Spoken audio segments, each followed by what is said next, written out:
안녕하십니까. 경매아재 개념 경매 두 번째 시간에는 왜 권리 분석을 해야 되는지에 대한 개념을 잡아보겠다고 말씀드렸잖아요. 무턱대고 권리 분석을 공부하는 분들이 있어요. 임차인은 계약력이 있다 없다, 기준권리가 6개다 7개다 그러면서 기준권리를 찾아서 기준권리 이하는 말소되고 기준권리보다 빠른 권리는 인수된다. 임차인은 기준권리보다 전입일이 빠르면 대항력을 갖게 되고 우리가 떠안게 된다. 첫 번째 시간에도 말씀드렸죠. 무턱대고 배우시면 전문가가 될 수 없습니다. 권리 분석을 왜 해야 될까요? 개념을 한번 잡아가 봅시다. 권리 분석의 이유는 우리가 큰 돈을 내고 낙찰을 받았는데 깨끗한 물건이 아니면 어떻게 하는 염려에서 시작하는 거예요. 첫 번째는 등기가 깨끗하지 않을까봐. 낙찰 대금을 내면 법원에서 등기 촉탁을 의뢰해서 소유권을 낙찰자에게로 넘겨주는 행위까지 해준단 말이에요. 등기 필증을 받았는데 가등기가 살아있다든가 지상권이 살아있다, 이러한 사태가 발생하지 않게 하기 위해서 권리 분석을 한다라고 보시면 됩니다. 두 번째는 집을 안 비워주겠다고 나서는 사람이 있다는 거예요. 임차인이겠죠. 이렇게 되는 사태를 방지하기 위해서 하는 게 권리 분석입니다. 세 번째, 눈에 보이지 않는 권리를 인수하게 될까봐 권리 분석을 한다라고 보면 됩니다. 눈에 보이지 않는 권리, 법정지상권, 유치권, 이런 것들은 단순하게 유튜버 영상 하나 찍어서 설명할 수 있는 내용들이 아니잖아요. 오죽하면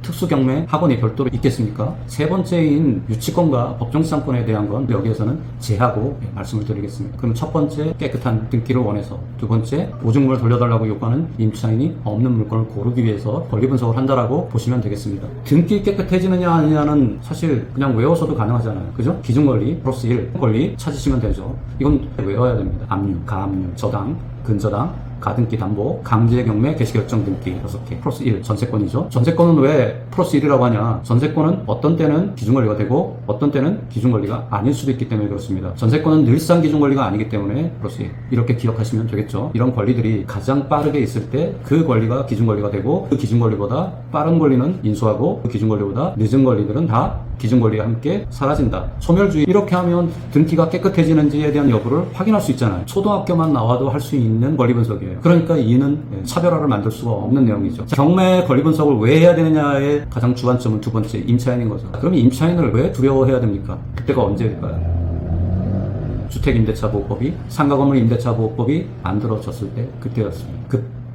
급진적으로 임차인의 권리가 상향됐다는 거죠. 특별법이라고 공부하잖아요. 임대차보호법이 생기기 전에는 민법이 부동산의 임대차를 정리해주는 법이었단 말이에요. 민법에서의 임차인은 단순히 채권자로 분류됐습니다. 그 자체로 권리를 인정받을 수 있는 물권자보다 훨씬 더 권리가 낮은 권리였단 말이에요. 임대차보호법이 생기면서 물권처럼 변했어요. 그래서 채권의 물권화다라고 이야기를 합니다. 임대차보호법이. 채권이란 채권자와 채무자와 계약을 통해서 돈을 빌려주고 돈을 돌려받을 수 있는 권리가 생기는 이러한 행위를 채권 채무관계 행위라고 하고, 실질적인 내용은 계약서인 거죠. 그 계약서에 따라서 채권 채무자가 나뉘고 이 채권자의 권리가 보호받기 위해서는 소송을 통해서 승소 판결을 받아야만 된다는 거죠. 이래야만 되는 채권자의 한 명이었던 임차인이 임대차 보호법이 생기면서 법률적인 요건만 갖추면 물권자처럼 권리를 활용할 수 있는 권리자가 됐다는 겁니다.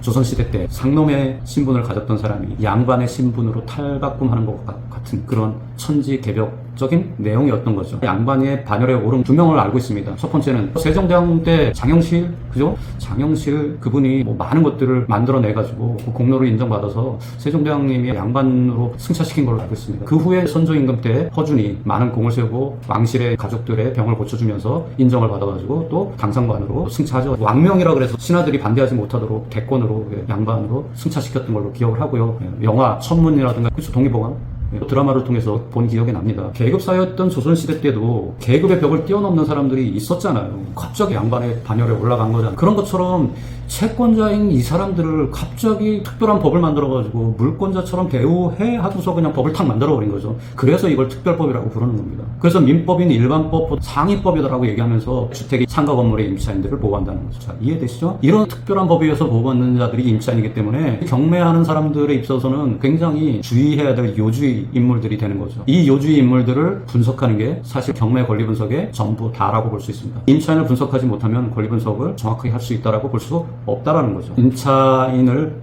왜 권리 분석을 해야 되는지 개념에 대한 이야기를 했고요.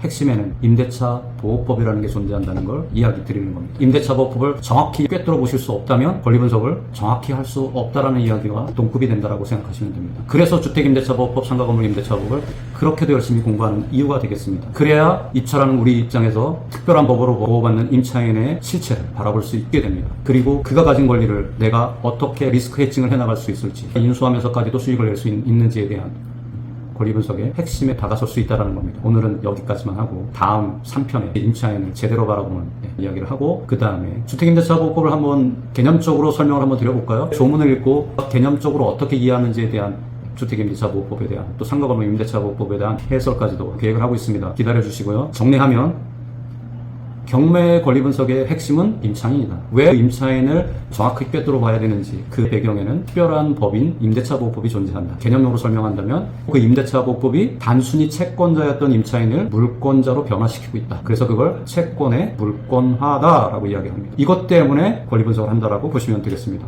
그리고 이것 때문에 배당표 작성이 바뀌었다. 그리고 그 사이에 조세채권이 끼어들면서 굉장히 복잡해진다.